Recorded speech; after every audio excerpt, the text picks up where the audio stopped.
Hello नमस्कार. सारिकाच lifestyle या YouTube चॅनलवर मी सारिका तुमच्या सगळ्यांचं अगदी मनापासून स्वागत करते.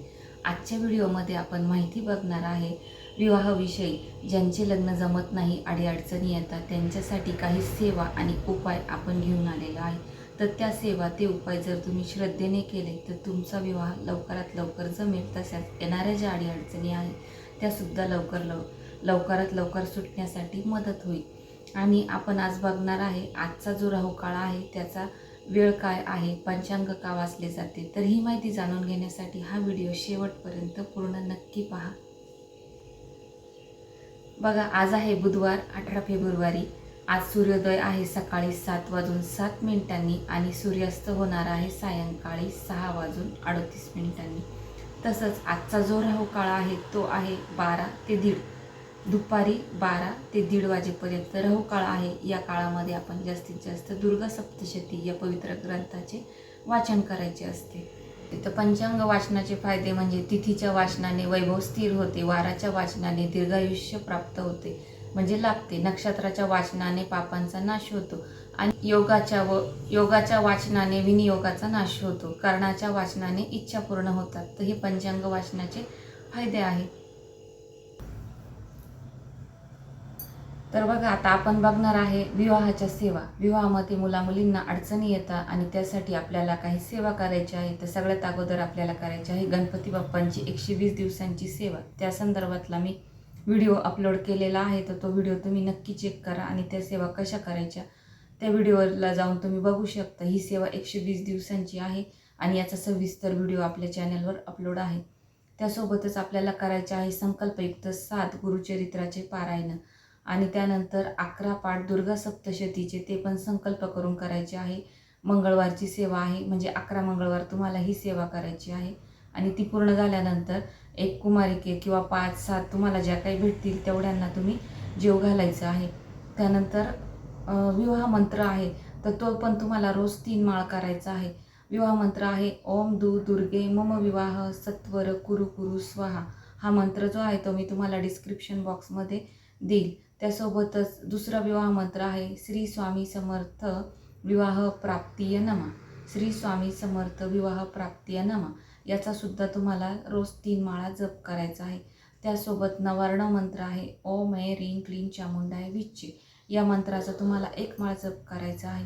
तर तुम्ही या सेवा जेव्हा श्रद्धेने करणार तेव्हा तुम्हाला त्याचा नक्कीच फायदा होणार. तर तुम्ही या सेवा सगळ्यात चालू करायच्या आहे. सगळ्यात अगोदर सेवा चालू करायची गणपती बाप्पांची आणि या सगळ्या सेवा संकल्प करून करायच्या आहे. मुली करत असेल तर मुलींना जर करायचं असेल तर त्यांनी मंगळवारचा उपवास करायचा. मंगळवारपासून दुर्गा सप्तशतीचे पाठ चालू करायचे, संकल्पयुक्त 11 पाठ करायचे. कुमारिका मुली ज्या काही भेटतील त्यांना जेव घालायचं. त्यासोबतच रोज तुम्हाला हे जे मंत्र सांगितले आहे ते मंत्रसुद्धा तुम्ही रोज म्हणायचे आहे आणि आपली सेवा पूर्ण करायची आहे. या सेवा चालू असताना तुम्हाला अनुभव आल्याशिवाय राहणार नाही. या सेवा तुम्ही नक्की करून बघा. आता तुम्ही म्हणणार आपण मग एवढ्या सेवा करायच्या का, मग एवढ्या सेवा कधी होणार? तर त्या हळूहळू एक एक चालू करायची. म्हणजे बघा, आता तुम्ही ही सकाळी तर तुम्ही गणपती बाप्पांची सेवा करणार तर ती तुमची वाली सकाळच्या म्हणजे किती मोजून 15-20 मिनटं लागतात, तेवढ्या वेळामध्ये ती सेवा होऊन जाते. त्यानंतर तुमच्या सगळ्या माळ जप पण होऊन जातो. त्यासोबत आता तुम्हाला जर ह्यात सगळं सांगितलं त्यानंतर तुम्हाला गायत्री मंत्राचा सुद्धा 1 माळ रोज जप करायचा आहे आणि दुर्गा सप्तशतीचे पाठ झाल्यानंतर मुली जेव घालायची आहे. 1, 11, 5, 7 तुम्हाला ज्या काही भेटतील तेवढ्या. त्यासोबतच पंचमहायज्ञसुद्धा तुम्हाला करायचा आहे. माहिती असेल आणि असेल तर तुम्ही करू शकता, नसेल तर कमेंट बॉक्समध्ये मला विचारा किंवा त्यावर तुम्ही कमेंट करा, मी त्यावर सुद्धा एक व्हिडिओ नक्कीच घेऊन येईल. तर एवढंच का, मुली असेल तर त्यांनी मंगळवारचा उपवास करायचा आणि मुलं जर असतील तर त्यांनी गुरुवारचा उपवास करायचा. त्यासोबतच आपल्याला रोज 3 माळा श्री स्वामी समर्थ मंत्राचा जप करायचा. श्रीयंत्रावर श्री सूक्त आणि पुरुष सूक्त सुद्धा 3-3 वेळा वाचन करायचं आहे. तर ह्या एवढ्या सेवा करायच्या का? तर हो, एवढ्या सगळ्या सेवा हळूहळू एक करून चालू करायच्या. तुम्ही जर एक मी तुम्हाला सांगितलं त्यानंतर तुमचे मंगळवारच्या दिवशी असे दर मंगळवारी तुम्हाला पाठ वाचायचे आहे. दर महिन्याला तुम्हाला गुरुचरित्राचं वाचन करायचं आहे. तर ते तुम्ही ना त्याचंवालं असं टाईम टेबल व्यवस्थित लिहून घ्या, म्हणजे तुम्हाला एवढं सगळं करण्याचं बर्डन येणार नाही.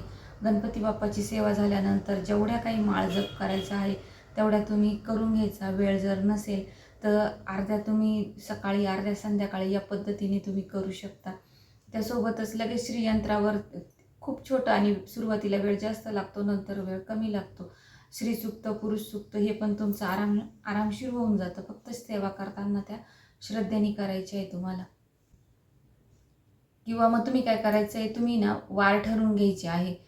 काही सेवा तर रोजच करायच्या आहे, पण काही सेवा आता जसं का दुर्गा सप्तशतीचं तुम्हाला मंगळवारी वाचन करायचं आहे. म्हणजे मंगळवार हा मंगळवार तो असे 1, 2, 3, 4 करत तुम्हाला ते 11 मंगळवार पूर्ण करायचे आहे. म्हणजे सप्तशतीचं वाचन फक्त तुमचं मंगळवारीच राहणार आहे. मग श्रीयंत्राची सेवा झालं, श्रीयंत्रावर मग पुरुष सूक्त आणि श्रीसूक्त 3-3 वेळा वाचायचं. मग एवढा वेळ माझा कसा ॲडजस्ट होईल, तर तो होईल. मग ती सेवा वाटल्यास तुम्ही शुक्रवारी करा. मग ते शुक्रवार तुम्हाला जितके करायचे, मग 7 करायचे, 11 करायचे, 21 करायचे, 14 करायचे, 16 करायचे, हे तुम्ही तेवढं ठरवून मग एक सेवा मंगळवारी घेतली तर एक शुक्रवारी घ्या. गुरुचरित्राचं पारायण ते दर महिना एक याप्रमाणे तुम्ही वाचा. म्हणजे एकखटीच तुम्ही जर सगळे सेवाच करीत बसले तर मग तुम्ही काम कधी करणार. कष्टाला पर्याय नाही. आपल्याला कष्टही करायचे आहे. आपल्याला जे काही दैनंदिन रोजचे कामं आहे, जबाबदाऱ्या आहेत त्या पण पार पाडायच्या आहे. त्यासोबत आपल्याला सेवा पण करायची आहे. तर याचा तुम्ही क्रम लावून घ्या आणि त्या क्रमाने तुम्ही त्या सेवा करत चाला. म्हणजे तुमच्यावर असं खूप बर्डन येणार नाही. आणि बघा, आपल्याला खूप जास्त पाहिजे. आपण देवाकडून मागतो तेव्हा आपण असं म्हणत नाही ना, मला फक्त एवढंच दे, वाटीभरच दे, लोटीभरच दे. आपण असं नाही म्हणत. आपण डायरेक्ट पोतेची पोत्याने मागतो ना. मग आपल्याला सेवा पण तर तेवढ्या करावा लागणार आहे.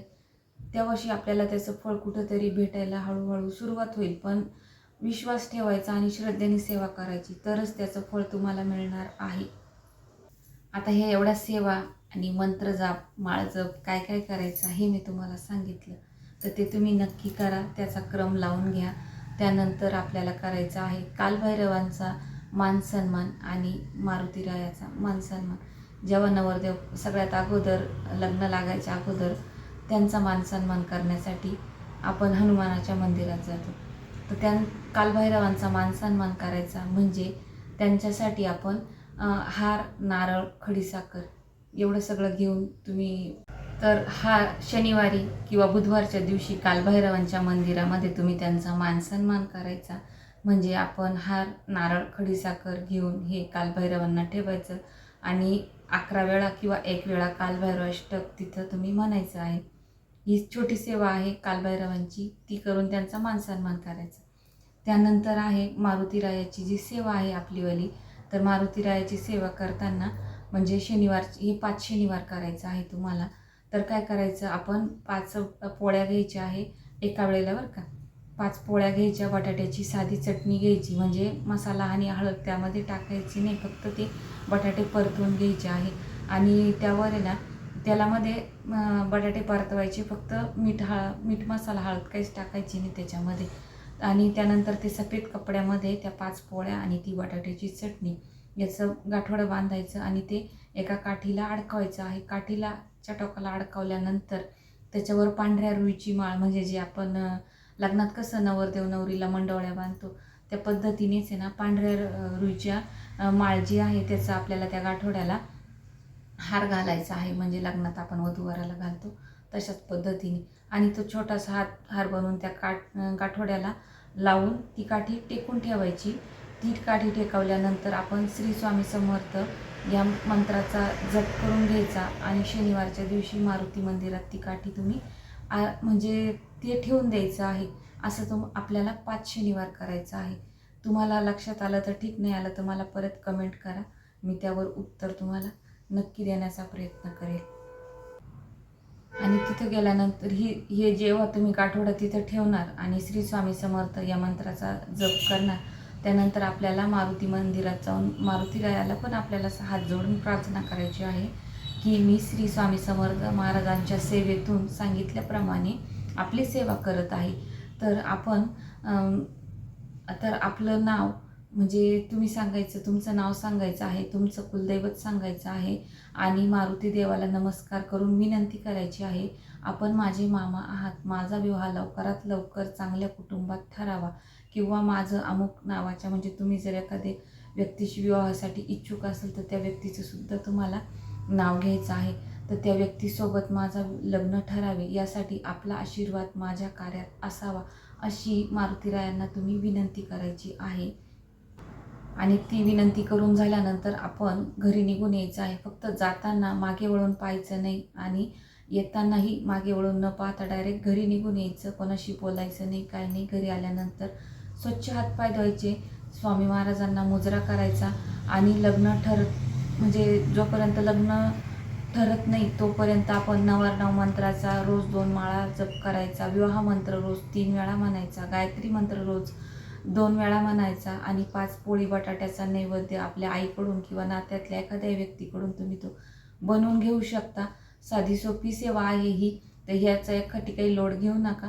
हळूहळू या सेवा चालू करा आणि तुम्ही सेवेला लागले तर तुम्हाला जसा जसा अनुभव येत जाईल त्याच्यात तुमच्या सेवासुद्धा नक्की वाढतील. तर बघा, मारुतीरायांची ही जी सेवा आहे ना, 5 शनिवार तुम्हाला करायची आहे. हा खूप अतिउग्र तोडगा आहे. तर तुम्ही तो नक्की उपाय करून बघा आणि तो तुम्हाला लवकरात लवकर फळ देतो आणि तुमची इच्छा लवकरात लवकर पूर्ण होते. अडीअडचणी लवकरात लवकर दूर होतात. तर नक्की हा उपयोग करा, दुरुपयोग करू नका. याचा फायदा तुम्हाला 100% होणार. फक्त ही सेवा श्रद्धेने करा, विश्वासाने करा, मनापासून करा. याचा तुम्हाला नक्कीच फायदा होईल. तर विवाहाच्या ज्या काही अडचणी आहे आणि त्यावर उपाय जे आहे ते मी तुम्हाला सगळे सांगितले. हळूहळू एक एक करून तुम्ही ते चालू करा. अनुभव घ्या. आले अनुभव तरी मला कमेंट करा, नाही आले तरी पण मला कमेंट करा. व्हिडिओला जास्तीत जास्त लाईक करा, शेअर करा आणि आध्यात्मिक माहिती जाणून घेण्यासाठी चॅनलला सबस्क्राईब नक्की करा. मी सारिका या नोटवर रजा घेते. पुन्हा भेटूया अशाच एका माहितीपूर्ण व्हिडिओमध्ये. तोपर्यंत सगळ्यांना श्री स्वामी समर्थ.